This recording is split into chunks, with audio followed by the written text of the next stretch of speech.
As you might know, I used QuarkXPress for many years before switching to InDesign, and here's the workflow I became used to. Lay the page out, print a proof, go back and make some more fixes, print a few more times, and finally print out color separations on thin paper and hold them up to the light to make sure the right inks are going to end up in the right places. Well, let's just say I'm pleased, very pleased, not to have to do that anymore, because in InDesign, I can see my separations right on screen. Yes, it's true. InDesign has a built-in PostScript rip, and it can do the separations on the fly for you. And let me show you. I have my RuAdd file open from the exercise folder, and I'm going to go to the Window menu, choose from the Output submenu, and then choose Separations Preview. At first, nothing happens, but if I go to the View pop-up menu inside the panel and change this to Separations, a few things change. First, InDesign turns on High Quality Display. That's the same mode I would get if I go to the View menu, choose Display Performance, and then choose High Quality Display. But when Separations is turned on in the Separations Preview checkbox, I don't have to do that. It'll turn it on automatically. Next, InDesign shows me a list of all the inks that I've used in this document. I'm not talking about color swatches, I'm talking about inks. That is, if I printed separations, how many plates would I get? The 4 CMYK colors, of course, plus in this document, there's a Pantone 279. InDesign also gives me a real-time densitometer reading.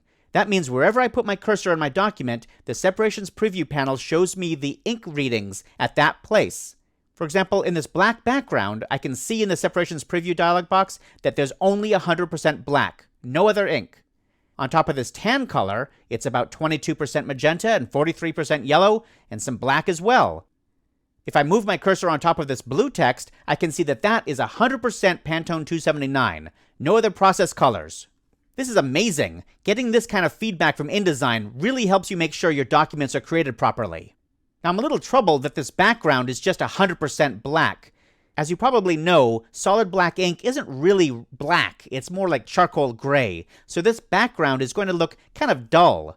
I want it to be richer. I would like to change this to a rich black. So to do that, I'll go to my swatches panel, make a new color, and I'm going to make this a CMYK color with a little bit of cyan and a little bit of magenta and yellow in there as well.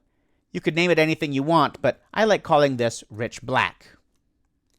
I'll click OK, and I'll see that InDesign changed my default fill color to that rich black. And that's not what I want. I don't want all my future objects to be rich black, so I'm going to have to press the D key on my keyboard, which resets the default values back to their fill of none and stroke of black.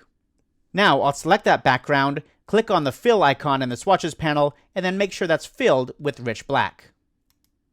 There we go, that's a rich black. That'll look much better in this full color ad. Let's close the swatches panel, and I'm going to show you one more thing that you can do in the Separations Preview panel. I mentioned that you can actually see the color separations, right? Here's how you do it. Just click on a color. There's my magenta plate. There's a cyan plate. Let's look at yellow, black, and there's my Pantone color. This is a great way to get feedback about exactly what colors are applied to what objects on your page. By turning on and off these little eyeballs, I can even make color builds to see Pantone 279 plus magenta and yellow. The fact that we can use InDesign as a real-time rip, getting feedback on exactly what's in our document and how it'll print, is extraordinary. It's just one more reason that I find myself loving this program more every day that I use it.